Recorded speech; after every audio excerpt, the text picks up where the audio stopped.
상그늘이 짙게 내려앉은 저녁 무렵의 만석골.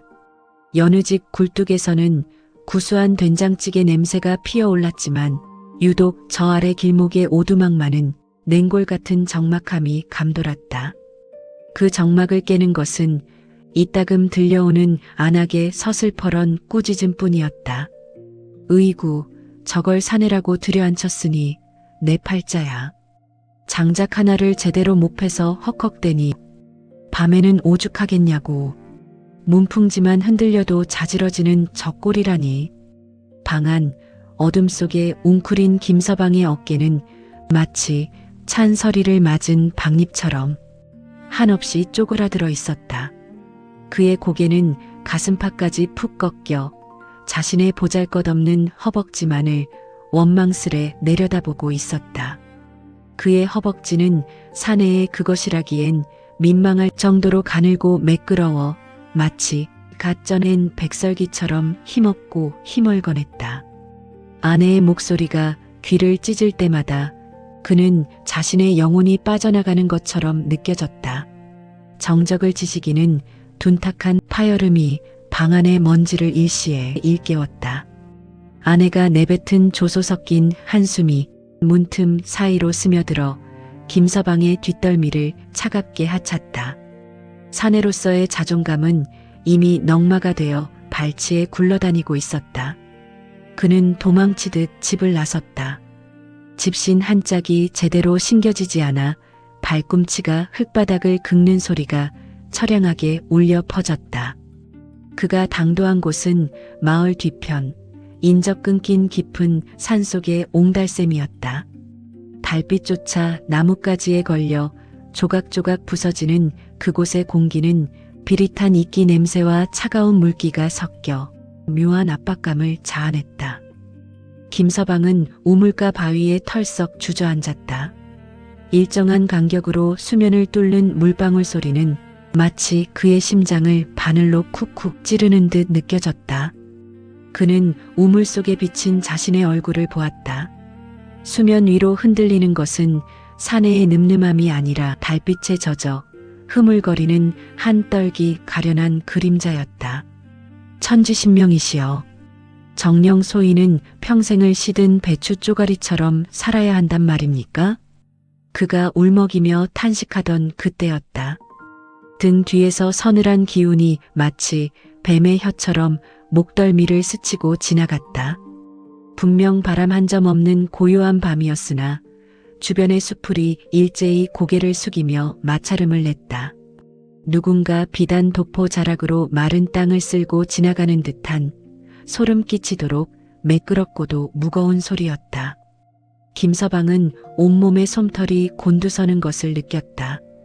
천천히 고개를 돌리자 그곳에는 언제부터 서 있었는지 모를 노승한 분이 달빛을 등지고 서 있었다. 노승의 눈동자는 마치 깊은 연못바닥에서 빛나는 진주처럼 기괴한 앙광을 뿜어내고 있었고 잿빛 승복에서는 오래된 향나무가 타들어갈 때 나는 매캐하면서도 달콤한 향취가 배어 나왔다. 나무 아미타불. 어찌하여 이곳에서 땅이 꺼져라 한숨을 내뱉는고. 노승의 목소리는 낮고 묵직하여 마치 산 전체가 울리는 듯한 진동을 담고 있었다. 김서방은 홀린 듯 노승의 발치에 엎드렸다. 대사님, 제발 저를 좀 살려주십시오. 산의 구실은커녕 밥버러지 취급만 받으니 이 목숨 끊는 것보다 더한 수모입니다. 노승은 자비로운 듯하면서도 서늘한 미소를 지었다. 그는 품 안에서 작은 주머니 하나를 꺼냈다. 그 주머니는 낡았으나 은은한 붉은 광택을 내뿜고 있었는데 그 질감이 마치 살아있는 짐승의 가죽처럼 매끄럽고도 꿈틀거리는 듯했다. 이것은 만년 묵은 부르렁이의 정기와 천년된 산삼의 눈물을 섞어 빚은 비약이니라. 다만 한 번에 한 알씩만 먹어야 하거늘 욕심을 부리면 그 기운이 내 몸을 집어삼킬 것이니 명심하고 또 명심하거라. 노승의 손가락이 김서방의 손바닥에 닿았다. 노승의 지문은 마치 거친 바위 표면 같았으나 그 손끝에서 전달되는 온기는 김서방의 팔뚝을 타고 올라와 심장 부근을 뜨겁게 달구었다.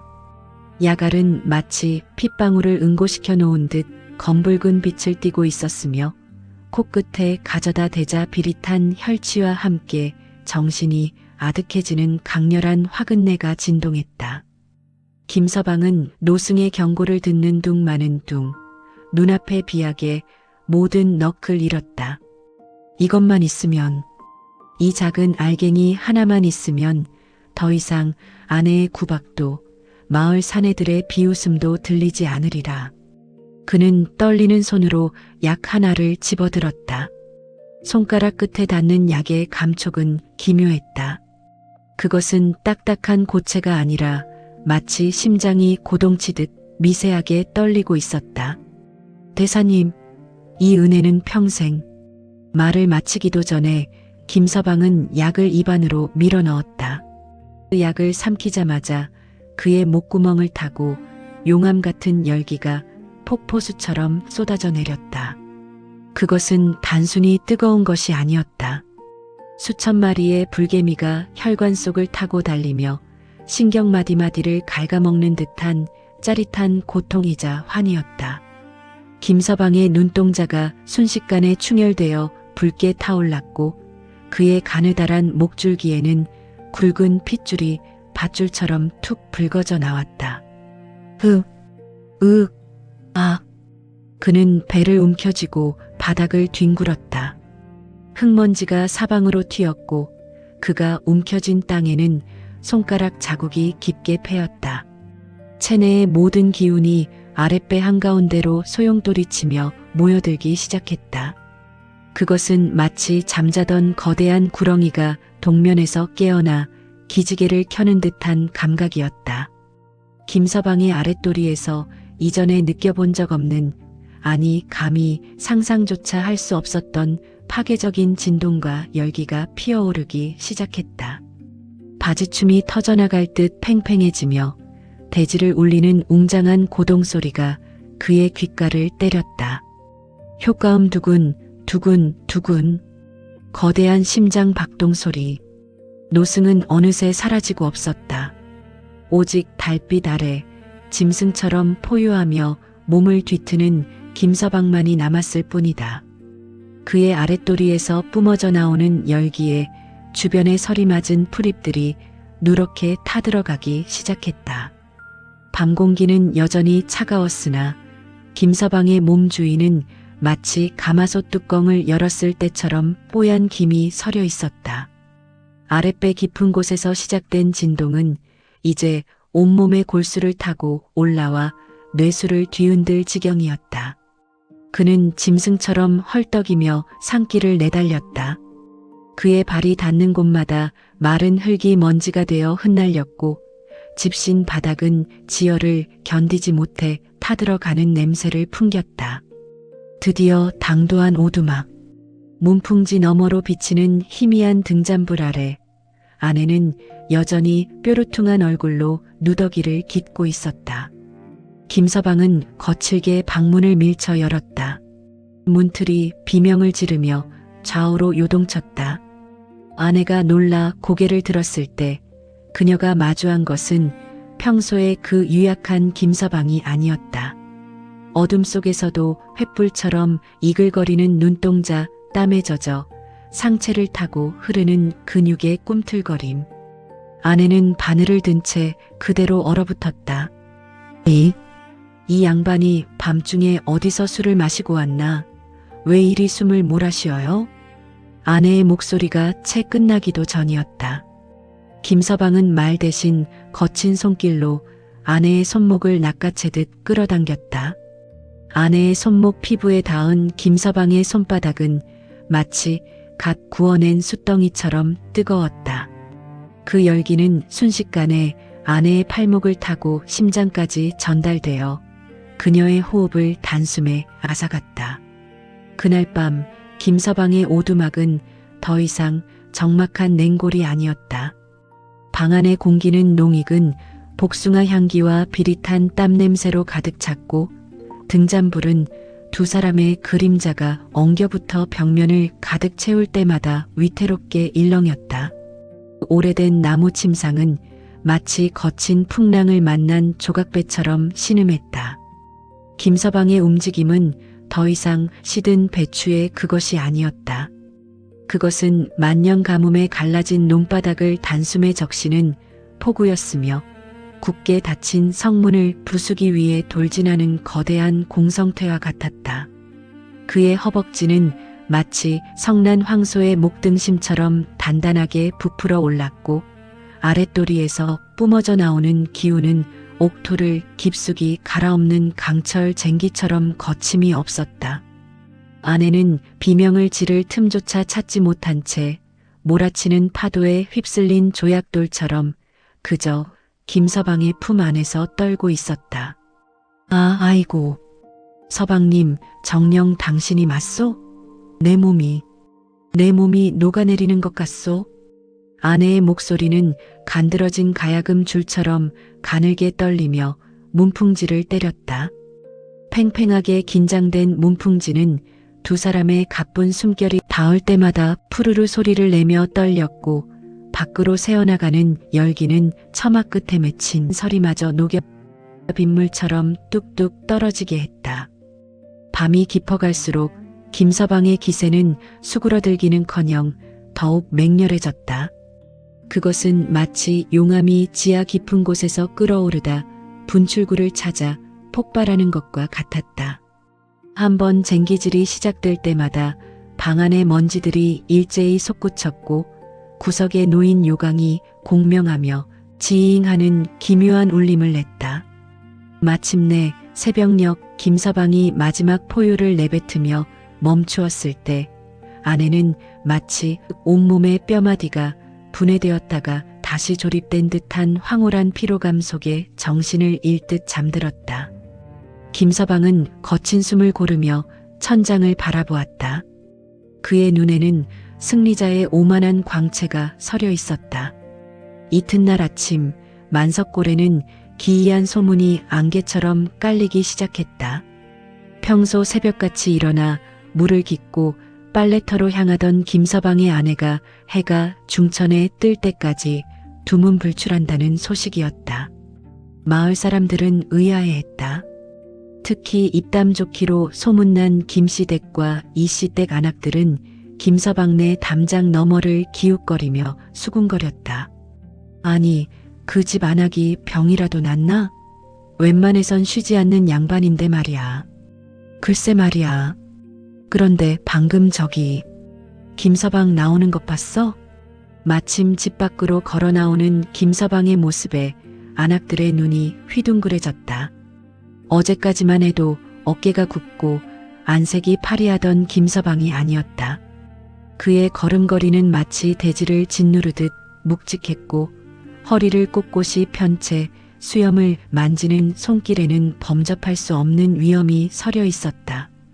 무엇보다 그의 바지춤이 유독 툭 붉어져 나와 걸을 때마다 묵직한 존재감을 과시하는 것이 아닌가. 스윽스윽 김서방이 안악들 곁을 지나칠 때 그들에게서는 본능적인 탄성이 터져 나왔다. 그가 지나간 자리에는 남성미 넘치는 진한 땀냄새와 함께 말로 설명할 수 없는 후끈한 열기가 남았다. 안악들은 자기도 모르게 코끝을 찡그리며 그 잔향을 들이마셨다. 어머나, 저 사람 김서방 맞아? 저 눈빛 좀 봐. 꼭 굶주린 호랑이 같네. 바지춤은 또 왜 저래? 세상에 내가 평생 본 것 중에 가장. 어머, 부끄러워라. 안악들은 얼굴을 붉히면서도 시선만은 김서방의 등 뒤를 떠나지 못했다. 소문은 꼬리에 꼬리를 물었다. 김서방이 산에서 산신령을 만나 용의 불알을 먹었다더라. 아내가 밤새 비명을 지르다 기절했다더라는 식의 농염한 괴담들이 마을의 빨래터와 우물가를 점령했다. 어느새 김서방의 집 앞은 평소라면 거들떠도 안 보던 동네 안악들이 괜히 비질을 하거나 나무를 다듬으며 서성이는 진풍경이 벌어졌다. 그들의 눈동자에는 호기심을 넘어선 은밀한 갈망이 서려 있었다. 해질녘 김서방은 마당 평상에 앉아 마을을 내려다보았다. 예전 같으면 고개도 못 들고 다녔을 그가 이제는 마을의 모든 시선을 즐기고 있었다. 그런데 그때 담벼락 아래 그림자가 길게 드리워지더니 누군가 그의 집 대문을 조심스럽게 두드렸다. 똑똑, 똑똑, 마치 유혹하는 듯한 부드러운 박자였다. 김서방이 고개를 돌리자 마을에서 가장 정숙하기로 소문난 박진사댁 며느리가 고운 보자기 하나를 품에 안고 서 있었다. 그녀의 뺨은 노을보다 더 붉게 물들어 있었고 김서방과 눈이 마주치자 수줍게 고개를 숙이며 입술을 깨물었다. 서방님, 저 요기가 될 만한 떡을 좀 가져왔는데 잠시 들어가도 될런지요? 그녀의 목소리는 물기 머금은 이끼처럼 촉촉하고도 은밀했다. 김서방의 입가에 묘한 미소가 걸렸다. 전설의 서막이 이제 막 마을 안악들의 치맛자락 속으로 스며들기 시작한 것이다.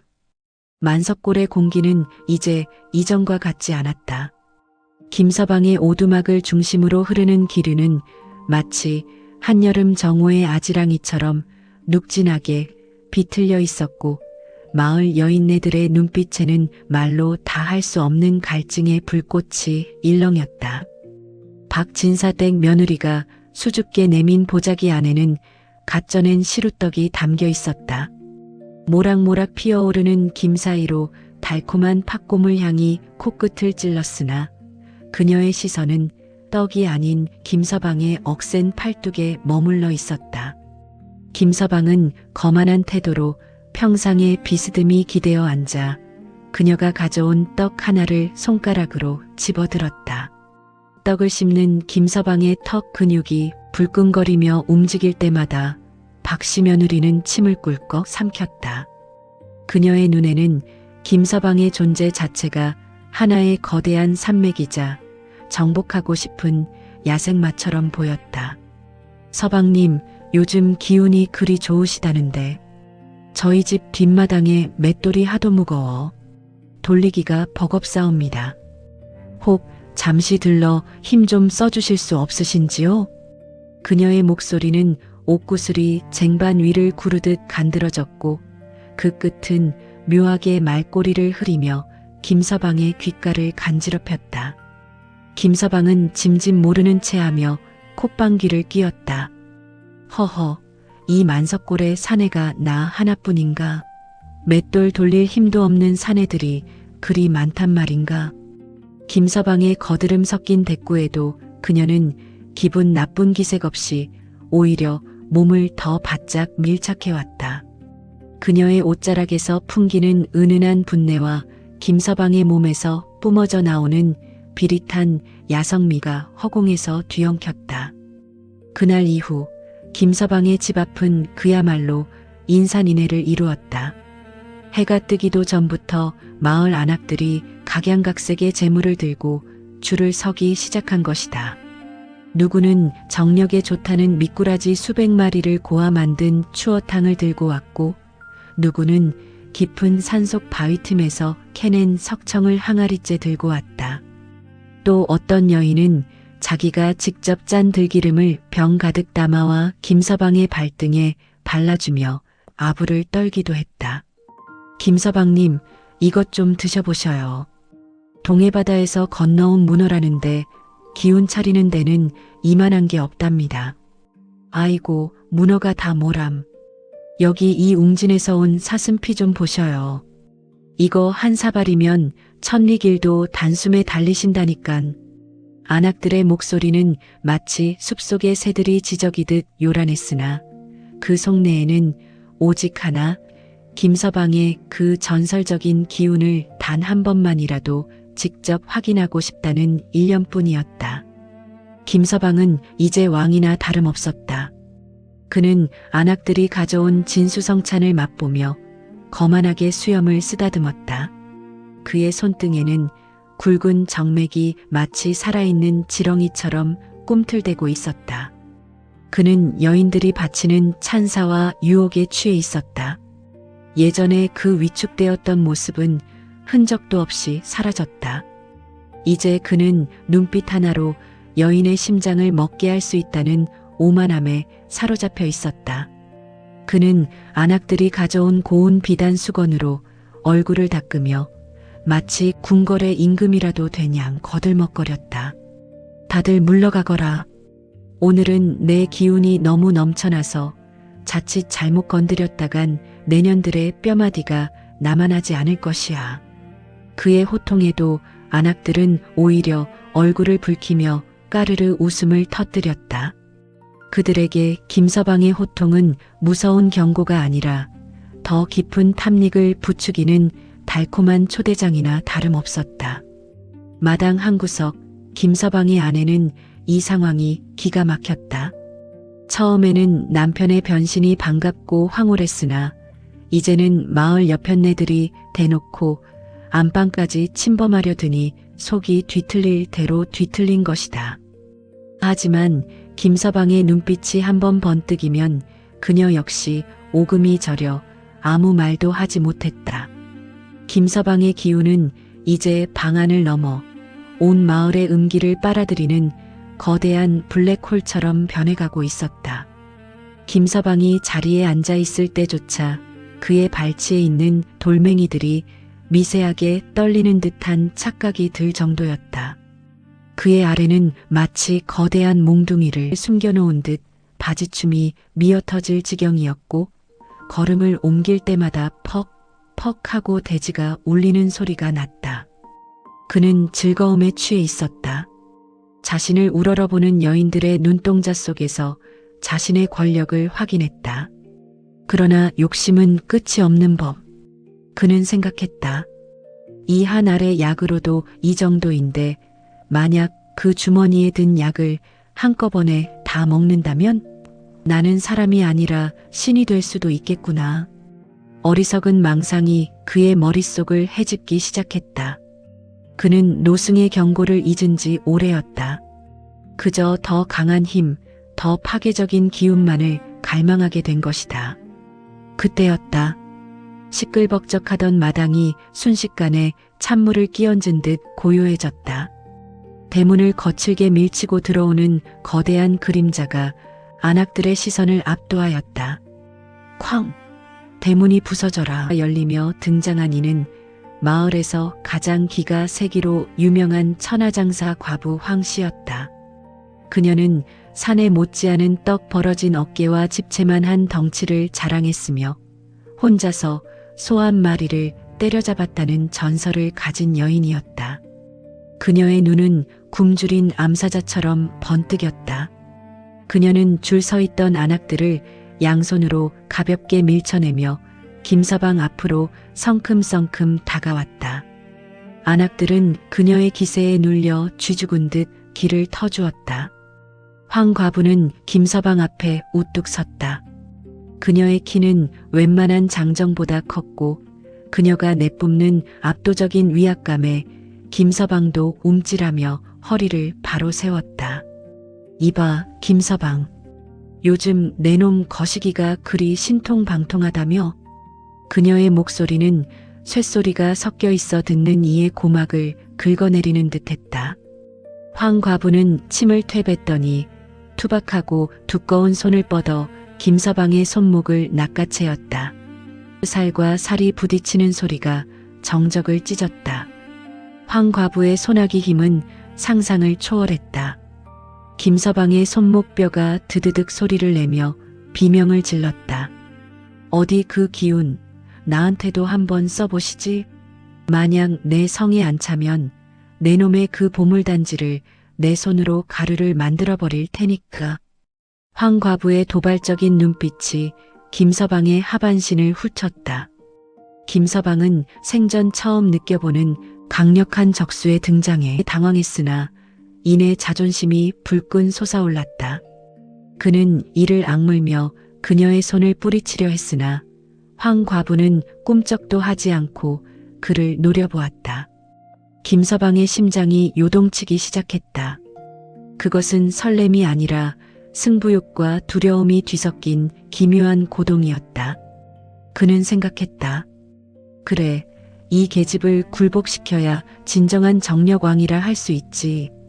하지만 마음 한구석에서 불안한 예감이 스쳤다. 지금의 기운만으로는 이 거대한 여산을 넘기 힘들 것 같다는 불길한 직감. 그의 손은 자연스럽게 품 안에 숨겨둔 빨간 약 주머니로 향했다. 제사장 과유불급, 욕심이 부른 대참사. 황 과부의 소나기는 차갑고도 단단한 무쇠집게 같았다. 김서방의 손목을 타고 전해지는 그녀의 기세는 단순한 여인의 것이 아니었다. 그것은 마치 집채만 한 바위가 산 위에서 굴러떨어지며 대지를 짓누르는 듯한 압박감이었다. 주변을 에워싼 안악들의 숨소리조차 잦아들었다. 모두가 숨을 죽인 채 마을 최고의 정력가와 천하장사 과부의 팽팽한 대치를 지켜보고 있었다. 왜 겁이라도 나는 게냐? 소문만 무성한 빈 깡통이었던 게냐? 황 과부가 비릿한 웃음을 흘리며 김서방의 가슴팍을 툭 쳤다. 그 가벼운 손길에도 김서방의 몸은 뒤로 크게 휘청였다. 자존심이 밑바닥부터 끌어올랐다. 만석골의 왕으로 군림하며 맛보았던 그 달콤한 권위가 발가벗겨지는 기분이었다. 김서방의 눈동자가 파르르 떨렸다. 이대로는 안 된다. 저 여편네의 콧대를 꺾지 못하면 나는 다시 시든 배추 쪼가리로 돌아가고 말 것이다. 그는 황 과부의 눈을 피해 슬쩍 등을 돌렸다.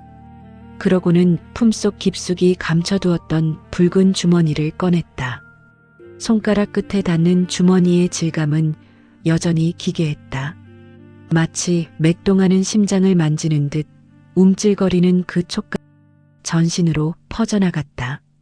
노승의 경고가 머릿속을 스쳐 지나갔다.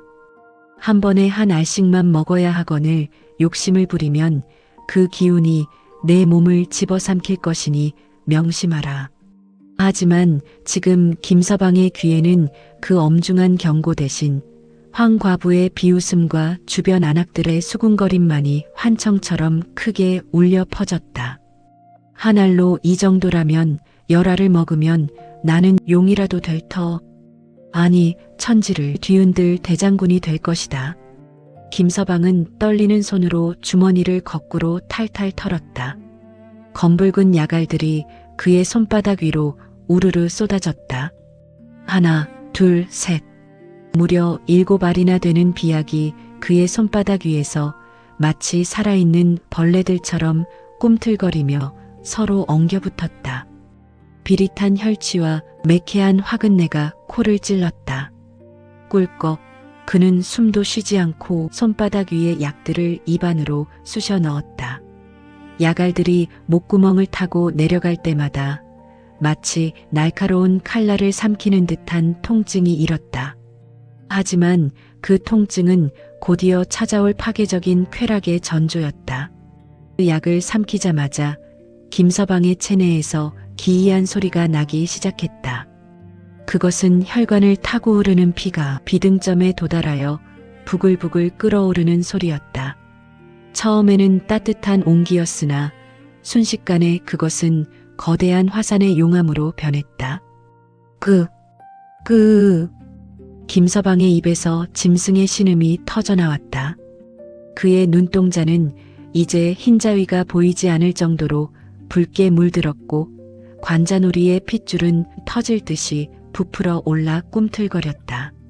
전신의 피부가 마치 달궈진 쇠붙이처럼 붉게 달아올랐으며 그가 내뱉는 숨결은 닿는 것마다 그슬릴 듯 뜨거웠다.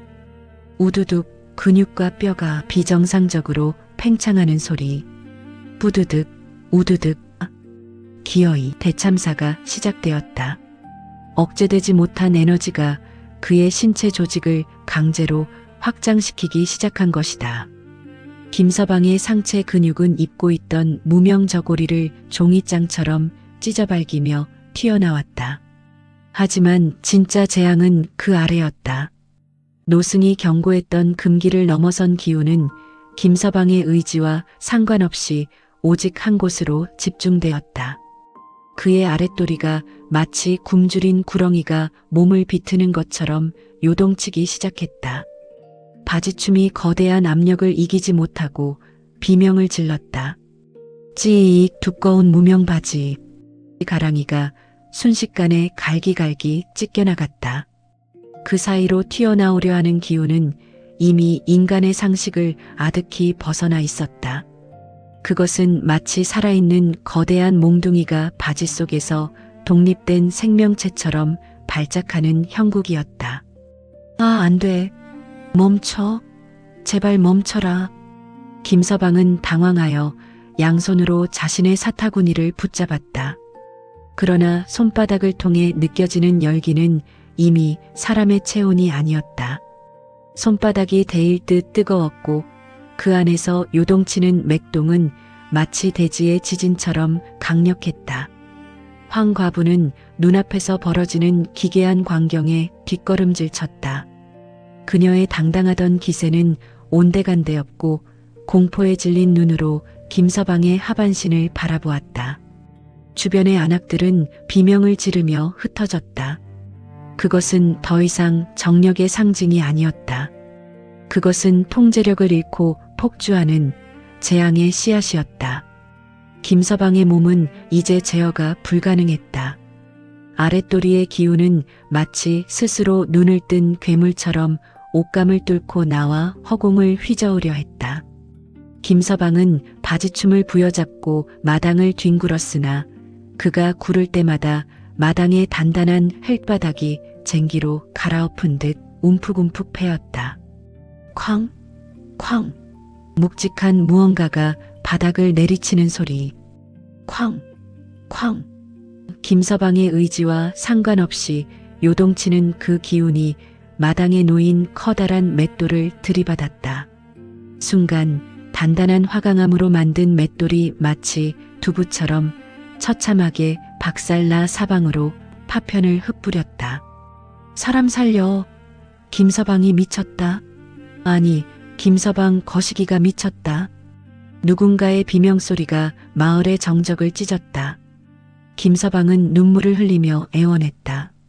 하지만 그의 아래는 더욱 흉측하고도 거대하게 부풀어 오르며 마치 살아있는 용충처럼 옷감을 찢고 튀어나와 하늘을 향해 포효하듯 치솟았다. 대참사의 시작이었다. 만석골의 평화는 비명과 함께 산산조각났다. 김서방의 아래에서 폭발한 그 기운은 이제 더 이상 인간의 형체를 유지하길 거부하는 괴물과 같았다. 7알의 비약이 몸 안에서 서로 엉겨붙어 만들어낸 불길은 혈관을 태우고 뼈를 깎으며 오직 한 점으로 집결되었으니 그 위세가 가히 성난 파도와 같고 굶주린 맹수와 같았다. 으악! 멈춰라. 제발 좀 가만히 있어다오. 김서방은 찢어진 바지춤을 양손으로 움켜쥐고 마당을 미친 듯이 질주했다. 하지만 그가 달리는 것이 아니었다. 바지 속에서 요동치는 그 거대한 기운이 김서방의 몸뚱이를 마치 인형처럼 매달고 앞장서서 돌진하는 형국이었다. 우르르 쾅, 우르르 쾅. 김서방이 제어하지 못한 기운이 마당 끝 흙담에 정면으로 부딪혔다. 집과 찰흙을 섞어 견고하게 쌓아 올린 담벼락이 마치 젖은 종이장처럼 힘없이 허물어졌다. 무너진 담벼락 너머로 먼지가 자욱하게 피어올랐으나 그 먼지 구덩이 속에서도 김서방의 중심만은 시뻘건 안광을 내뿜으며 여전히 허공을 맹렬히 타격하고 있었다. 그것은 이제 단순한 신체의 일부가 아니었다. 억제되지 못한 에너지는 김서방의 의지를 완전히 잠식했다. 그는 잠시라도 멈춰 서려 했으나 허리춤에서 시작된 가공할 진동이 그의 척추를 타고 올라와 뇌를 흔들었다. 김서방은 마을길로 튕겨나갔다. 그가 지나가는 길목마다 재앙이 뒤따랐다.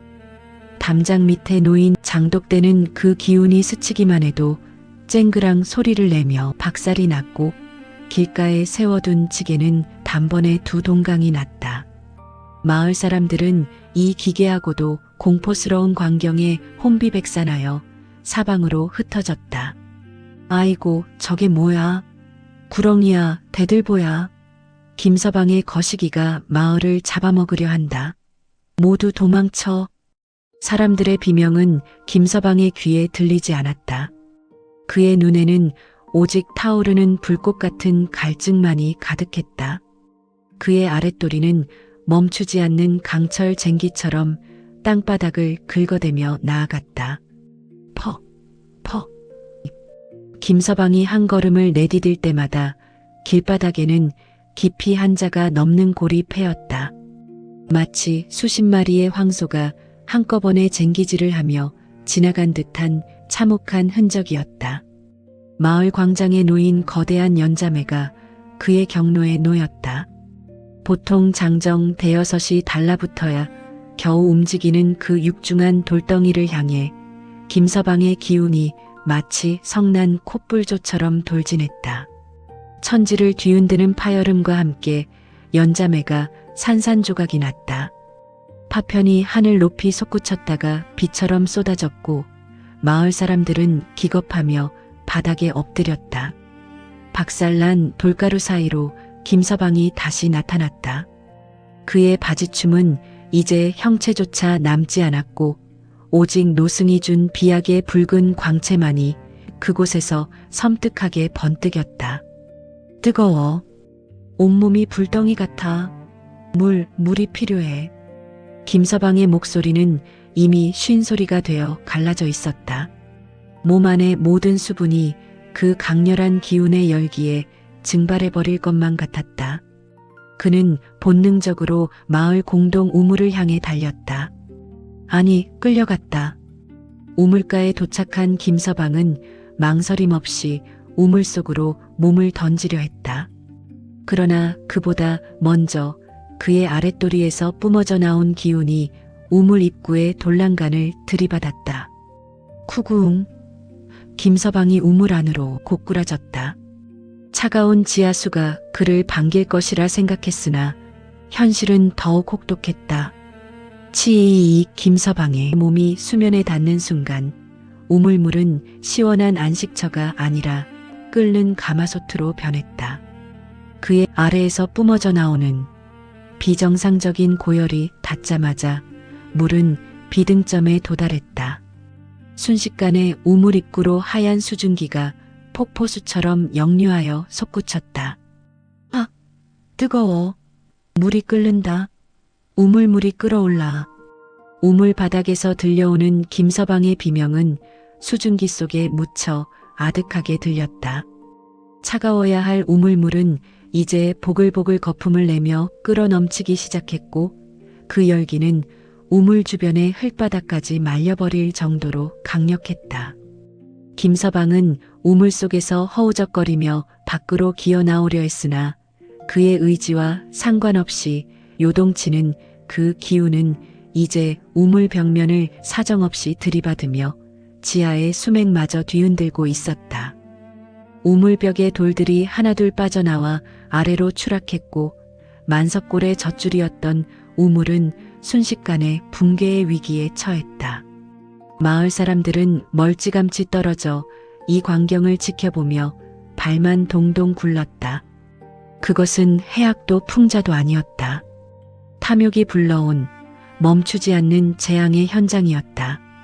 수증기 너머로 김서방의 붉은 눈동자가 비칠 때마다 사람들은 소름 끼치는 공포를 느꼈다. 과연 이 광기 어린 쟁기질을 누가 멈출 수 있을 것인가? 김서방의 아랫도리는 이제 우물물마저 다 말려버린 기세로 더욱 거칠게 요동치기 시작했다. 우물가에서 솟구치는 하얀 수증기는 이제 마을 전체를 뒤덮을 만큼 거대해졌다. 끓어오르는 물속에서 김서방의 비명은 갈수록 처절해졌으나 그를 집어삼킨 광기 어린 기운은 식을 줄을 몰랐다. 우물벽을 치는 둔탁한 타격음이 들릴 때마다 대지는 지진이라도 난 듯 불길하게 진동했다. 마을 사람들은 감히 다가가지도 못한 채 넋을 잃고 그 광경을 바라볼 뿐이었다. 그때였다. 자욱한 수증기를 가르며 한 사내의 그림자가 유령처럼 나타났다. 탁, 탁. 아수라장 속에서도 흐트러짐 없는 걸음걸이. 수증기 너머로 모습을 드러낸 이는 바로 그 노승이었다. 노승은 혀를 차며 무너져가는 우물가를 내려다보았다. 그의 눈에는 자비로움보다는 한심하다는 듯한 냉소가 서려 있었다. 어허, 이 어리석은 중생아. 내 분명 경고하지 않았더냐. 넘치는 것은 부족함만 못하거늘 내 놈의 탐욕이 결국 내 몸을 화마로 만들었구나. 노승의 목소리가 들리자 우물 속에서 허우적대던 김서방이 필사적으로 고개를 쳐들었다. 그의 얼굴은 열기에 익어 벌겋게 부어올랐고 눈동자는 초점을 잃은 채 흐릿했다. 대사님, 제발 이놈 좀 죽여주십시오. 제 아랫도리가 저를 잡아먹으려 합니다. 으악. 말을 마치기도 전에 다시 한번 김서방의 허리춤이 요동쳤다. 우물 바닥에 안반을 들이받는 소리가 마치 거대한 망치로 바위를 깨는 듯 날카롭게 울려 퍼졌다. 노승은 허리춤에서 작은 구리종 하나를 꺼내 가볍게 흔들었다. 찰랑. 맑으면서도 묵직한 금소금. 찰랑. 그 맑은 소리가 수증기를 뚫고 우물 안으로 스며들자 신기하게도 폭주하던 김서방의 기운이 잠시 주춤하며 잦아들었다. 김서방은 그 틈을 타 우물 난간을 붙잡고 기어 올라왔다. 그의 몸은 이미 만신창이었다. 옷가지는 걸레짝이 되어 간신히 수치만 가리고 있었고 전신에선 김이 모락모락 피어올랐다.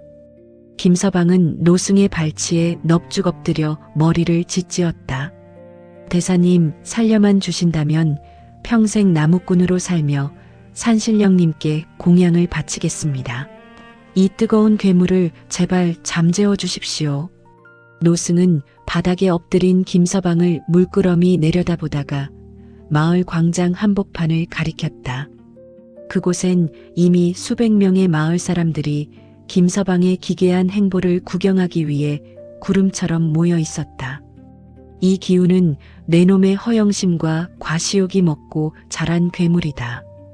이를 잠재우려면 내가 가진 가장 큰 욕망의 근원을 가장 부끄러운 곳에서 처절하게 씻어내야 하느니라. 김서방은 침을 꿀꺽 삼키며 노승의 다음 말을 기다렸다. 노승의 입술이 천천히 열리며 기상천외한 처방을 내놓았다. 지금 당장 마을 광장 한복판에 있는 정자나무 아래로 가거라. 그곳에서 모든 사람이 보는 앞에서 나는 힘만 센 바보여. 내 거시기는 멍청한 몽둥이로다. 라고 100번을 외치며 동네 아이들이 쓰는 놋대야에 아랫도리를 담그고 찬물을 끼얹거라. 마을 사람들의 비웃음이 내 귀를 찢고 수치심이 내 골수를 파고들 때 비로소 그 불길이 꺼질 것이니라. 김서방의 눈이 휘둥그레졌다. 마을 광장이라면 박진사댁 식구들부터 자기를 우러러보던 안악들, 그리고 자신을 도발했던 황과부까지 모두가 모여 있는 곳이 아닌가. 그곳에서 그런 망측한 소리를 지르며 찬물을 끼얹으라니 그것은 사내로서의 죽음보다 더한 치욕이었다. 네, 대사님, 차라리 그냥 죽여주십시오. 어찌 그 많은 사람 앞에서 그런 수모를. 쿵, 쿵. 김서방의 거부감이 들자마자 잠잠했던 아랫도리가 다시금 성난 용처럼 꿈틀대기 시작했다. 이번에는 아예 김서방의 허리뼈를 부러뜨릴 듯한 기세로 뒤틀렸다. 김서방은 자지러지며 바닥을 긁었다. 아, 알겠습니다. 가겠습니다. 가고 말고요. 노승은 무심하게 지팡이를 휘둘렀다. 가거라. 수치만이 너를 구원할 유일한 약이니라. 김서방은 눈물을 머금고 광장을 향해 기어가기 시작했다. 뒤편에서 노승의 낮고 서늘한 웃음소리가 들리는 듯했다. 마을 광장, 정자나무 아래에는 이미 돗자리가 깔리고 구경꾼들이 인산인해를 이루고 있었다. 황 과부는 팔짱을 낀 채 콧방귀를 뀌고 있었고 안악들은 수건으로 입을 가린 채 낄낄거리며 김서방의 등장을 기다렸다. 드디어 만신창이가 된 김서방이 광장의 모습을 드러냈다. 그의 아랫도리는 여전히 천을 뚫고 나올 듯 위태롭게 출렁이고 있었다. 그는 동네 아이들이 오줌 싸고 닦던 낡은 놋대야 앞에 섰다. 효과음 쨍그랑 마이너스 놋대야가 바닥에 놓이는 소리. 쨍그랑 마이너스 차갑고 날카로운 금속음이 광장에 울려 퍼졌다.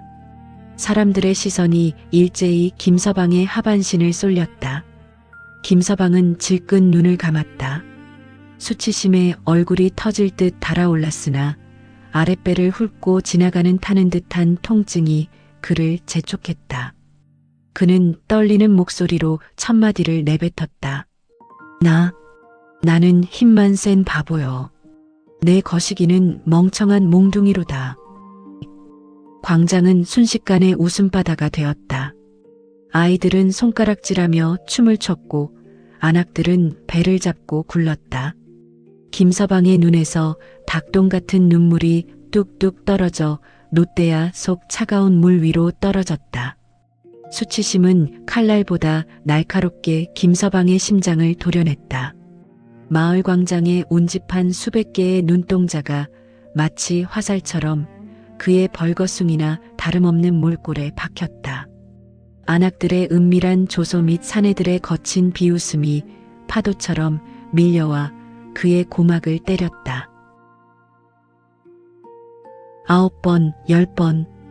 횟수가 거듭될수록 김서방의 목소리는 울음 섞인 절규로 변해갔다. 한때 자신을 왕처럼 떠받들던 여인들이 이제는 세상에 저 꼴 좀 봐 라며 손가락질하는 광경을 목도하며 그는 비로소 깨달았다. 자신이 누렸던 그 화려한 권세가 얼마나 부질없고 위태로운 모래성이었는지를. 100번째 외침이 광장의 정자나무 잎사귀를 흔들고 사라질 무렵 기적 같은 일이 벌어졌다. 김서방의 몸을 집어삼킬 듯 요동치던 그 광기 어린 기운이 마치 썰물이 빠져나가듯 순식간에 발끝으로 사그라진 것이다. 푸슈슈. 터질 듯 팽창했던 그의 아래는 바람 빠진 풍선처럼 급격히 쪼그라들었다. 아니, 이전보다 더 작고 보잘것없는 마치 며칠 굶은 달팽이처럼 가련한 행색으로 돌아갔다. 전신을 휘감던 타는 듯한 열기도 사라졌다. 그 자리에는 오직 뼛속까지 시려오는 허탈함과 산들바람에도 몸서리 쳐지는 오함만이 남았다. 김서방은 힘없이 놋대야 옆으로 쓰러졌다. 그의 눈에 비친 하늘은 유난히도 푸르고 높았다. 이제 살 것 같구나. 그의 곁으로 다가온 것은 비웃던 군중이 아니었다. 남편의 기행에 가슴을 졸이며 뒤편에서 눈물을 훔치던 아내였다. 아내는 해진 겉옷을 벗어 남편의 초라한 몸을 정성스레 감싸 안았다. 그녀의 거친 손마디가 김서방의 뺨에 닿았을 때 김서방은 비로소 세상에서 가장 따뜻하고 안전한 온기가 무엇인지 알 수 있었다. 그날 이후 만석골에는 다시 평화가 찾아왔다. 김서방의 오두막을 서성이던 안악들의 발길은 썰물처럼 끊겼고 김서방은 다시 예전처럼 묵묵히 산을 오르내리는 나무꾼으로 돌아갔다. 비록 그의 걸음걸이는 예전처럼 묵직하지 않았고 바지춤 또한 다시 평범하기 이를 데 없었으나 그의 얼굴에는 전에는 볼 수 없었던 평온한 미소가 감돌았다. 아내 또한 더 이상 그를 시든 배추라 놀리지 않았다. 대신 고된 일을 마치고 돌아온 남편의 발을 씻겨주며 소박한 밥상머리에서 도란도란 이야기를 나누는 소박한 행복을 누렸다. 효과음 보글보글 마이너스 된장찌개가 끓는 정겨운 소리. 보글보글 마이너스 그 소리는 더 이상 우물이 끓어오르던 재앙의 소리가 아니었다. 한 가정을 지탱하는 안온하고도 구수한 생명의 소리였다. 마을 사람들은 이따금 김서방의 대참사를 안주거리 삼아 웃음꽃을 피웠으나 그 끝에는 언제나 과유불급이라 사람이 제 그릇을 알아야지라는 교훈 섞인 한숨이 따라붙었다. 야심한 밤 만석골의 달빛은 여전히 교교하게 마을을 비춘다. 김서방네 마당 구석 그날의 소동으로 허물어졌다. 다시 쌓은 담벼락 밑으로 작은 그림자가 들이운다. 그곳에는 김서방이 그날 허겁지겁 약을 먹으며 흘렸던 검붉은 약초 뿌리 하나가 흙 속에 파묻혀 있었다. 사람들의 기억 속에서 김서방의 전설이 잊혀갈 무렵 그 작은 뿌리는 달빛을 머금고 기묘한 빛을 내뿜으며 아주 미세하게 하지만 분명하게 꿈틀거렸다. 마치 누군가 또다시 어리석은 욕심을 품어주길 기다리는 뱀의 꼬리처럼 말이다. 청중 여러분, 세상 만사가 다 이와 같습니다. 넘치면 흐르기 마련이고 솟구치면 가라앉기 마련인 법. 오늘 밤 여러분의 이부자리 아래에는 혹시 김서방의 그 욕망의 뿌리가 숨어 있지는 않은지 조용히 살펴보심이 어떠할런지요. 김서방의 거시기 순환기는 여기서 막을 내리나 인간의 끝없는 욕망이 계속되는 한 이 야담은 어느 마을, 어느 우물가에서 다시 시작될지도 모를 일입니다.